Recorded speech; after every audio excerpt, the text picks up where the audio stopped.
Welcome to the education makes you strong. इस channel पे आज हम आपको मध्य प्रदेश आबकारी परीक्षा 2023 के 22 तारीख का जो पेपर था उसकी थर्ड शिफ्ट में आए क्वेश्चन, थर्ड शिफ्ट में जो आए हुए क्वेश्चन हैं रीजनिंग के, वो रीजनिंग के क्वेश्चन करवा रहा हूँ, जो कि बहुत टाइम कंज्यूमिंग है, जो कि टाइम कंज्यूमिंग बिल्कुल भी नहीं है। इसमें आपको फटाक से समझ कर और उसका आंसर करना है, जो कि कहीं ना कहीं बाहर आने पर बताया जा रहा है कि बच्चों के द्वारा कि जो हमारा घड़ी वाला टॉपिक है वो बहुत कठिन आ रहा है, जो कि बहुत कठिन नहीं है, बहुत इजी है। तो उसके क्वेश्चन है कुछ, एक क्वेश्चन से जो कि मेरी शिफ्ट में भी आया हुआ था, और उसके बाद एक सेकंड क्वेश्चन है वो उसमें दे रखा है कि स्टेटमेंट वाइज है वो, तो उसमें से कौन से तथ्य समान है। तो चलिए देखते हैं हम क्वेश्चंस को। तो हमारा पहला क्वेश्चन है, एक घड़ी में घंटे और मिनट के बीच बने 90 डिग्री का कोण 24 घंटे में जितनी बार बनता है, तो बताइए एक सप्ताह में कितनी बार बनेगा। तो हमारा पहला ऑप्शन हो जाएगा 44, सेकेंड ऑप्शन हो जाएगा हमारा 234, थर्ड ऑप्शन हो जाएगा हमारा 345 और फोर्थ ऑप्शन हो जाएगा हमारा 308। तो इसका राइट आंसर हो जाएगा हमारा 308। तो इसका सॉल्यूशन देख लीजिए, बहुत इजी है। तो 12 घंटे में बने समकोणों की संख्या 22 होती है, तो 24 घंटे में बनेंगे समकोणों की संख्या 44 होगा, जो कि हमने 22 को 2 से मल्टीप्लाई करा है तो 44 आएगा, ठीक है ना। इसी प्रकार अगर एक 24 घंटे में 44 बन रहे हैं तो 7 डेज में, क्योंकि 24 घंटे का एक दिन होता है, तो 7 डेज में 44 का हम मल्टीप्लाई करेंगे तो 308 आएगा, जो कि बहुत इजी सवाल था, पर बच्चों को लग रहा है कि टाइम कंज्यूमिंग है, जो कि बिल्कुल नहीं है। चलिए नेक्स्ट क्वेश्चन पे चलते हैं। नेक्स्ट क्वेश्चन जो आपको देखकर डरा भी सकता है, और आप कहेंगे कि ये क्वेश्चन कैसे बना, कैसे आया।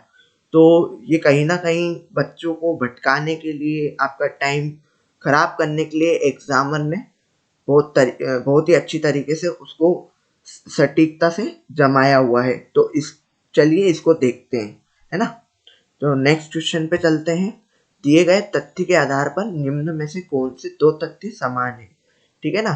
तो ये हमें तथ्य दे रखे हैं, फर्स्ट, सेकंड, थर्ड और फोर्थ। तो इसके ऑप्शन है, फर्स्ट वाले का हो जाएगा फर्स्ट एंड सेकंड, बी वाले का हो जाएगा सेकंड एंड थर्ड, सी वाले का हो जाएगा थर्ड एंड फोर्थ, और टी वाले का हो जाएगा फोर्थ एंड सेकंड। तो इसका राइट आंसर हो जाएगा हमारा फर्स्ट वाला, फर्स्ट और सेकंड दोनों समान है। तो ये दोनों कैसे समान है, इसको जानने के लिए हम चलते हैं नेक्स्ट स्लाइड पर। तो गाइज यहाँ पर एक मिस्टेक हो गई है कि पहले PLA आएगा, जो कि गलती से PAL लिखा गया है, तो आप देख लीजिएगा, PLA लिख लीजिएगा उसको, ठीक है ना। तो हम P में 1 को प्लस करेंगे तो हमारा Q आएगा, ठीक है ना, जो कि एक विषम सीरीज चल रही है। विषम सीरीज चलने के बाद क्या बदलाव हो रहा है वो भी हम देखेंगे। तो P में 1 जोड़ेंगे तो Q आता है, जो कि P 16 और Q 17, ठीक है ना। ऐसे ही L है, L में 3 जोड़ेंगे तो O बनेगा कि 12 में 3 जोड़ेंगे तो 15 आएगा। इसी प्रकार से A में 5 को जोड़ेंगे तो हमारा 6 आएगा, मतलब 1 में 5 को जोड़ेंगे तो 6 आएगा, तो हमारा ये हो गया F, जो कि 6 नंबर पे आता है, ठीक है ना। उसी के बाद फिर डायरेक्ट Y में 1 जुड़ रहा है तो Z आ जाएगा, फिर I में 3 जुड़ रहा है तो L आ जाएगा, ठीक है ना। 9 और 3 12, ठीक है, और 14 में 5 जुड़ेगा तो 19 आएगा। इसी प्रकार यहाँ पर दे रखा है कि जैसे P से लेके N तक में हमारा विषम संख्या की सीरीज चली, ठीक है ना। उसके बाद G पे आया तो G आता है 7 पे और I आता है 9 पर। तो इसमें 7 में 2 जोड़ने पर 9 आया, जो कि 2 सम संख्या है, ठीक है ना। तो ये इसका पैटर्न दे रखा है, ठीक है ना। इस पैटर्न में अगर कोई सी दूसरा पैटर्न मिल रहा है तो फर्स्ट एंड सेकंड समान हो जाएगा।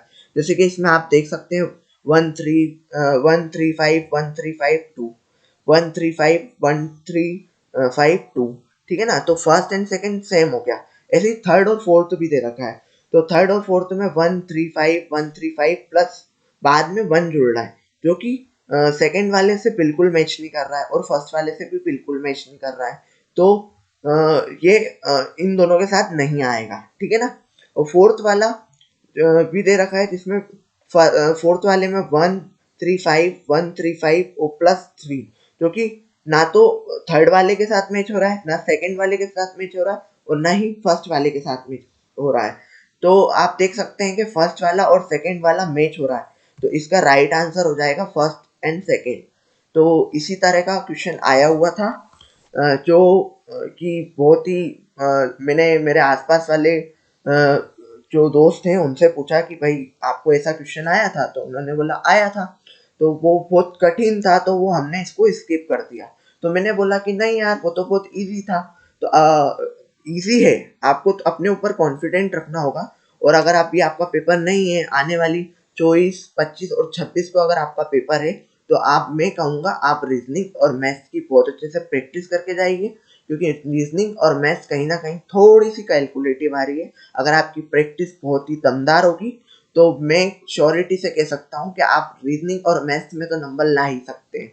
और अगर अभी तक आपने जैसे कि साइंस में है, तो साइंस में आप प्रीवियस ईयर क्वेश्चन लगा सकते हैं। अगर आपने साइंस पढ़ ली है, आपका आने वाली शिफ्ट में, आने वाले डेज में पेपर है, तो आप साइंस के PYQ लगा लीजिए, उनमें से आ सकते हैं, ठीक है ना। नहीं तो आपने तो पढ़ा है, कुछ भी पूछ लेंगे तो आप उसका आंसर दे सकते हो।